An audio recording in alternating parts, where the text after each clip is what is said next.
పరమేశ్వరు వచ్చేది ఆత్మ. క్రైస్తవులో ఎవరండి? దేవుడు ఆత్మ. ఆ ఆత్మ ఏంటంటే అవతారం. ఆ అవతారం పొందరు బట్టి నర రూపంతో ఈ లోకంకి వచ్చున్నారు. క్రైస్తవులో से कोण ले अवतार ले की अवतार मनुष्य अवतार. क्రైస్తవులో हालेलुया.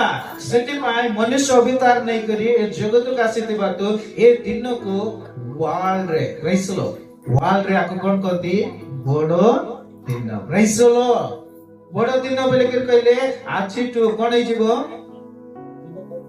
ଦିନ ବଡ ହେଇଯିବ, ରାତି ସାନ ହେଇଯିବ. କ୍రైస్తవులో ହାଲେଲୁୟା. କଣ ହେବ? ଦିନ ବଡ ହେଇଯିବ, ରାତି ସାନ ହେଇଯିବ. ସେଥିପାଇଁ ଆମକୁ ବଡ ଦିନ ବୋଲିକରି କୁହାଗଲା. କ୍రైస్తవులో ଆଉ ଏ ବଡ ଦିନକୁ ଯେଉଁମାନେ ବିଶେଷ ମନାନ୍ତି ସେମାନଙ୍କୁ ପ୍ରଭୁ ଆଶୀର୍ବାଦ କରନ୍ତି. କ୍రైస్తవులో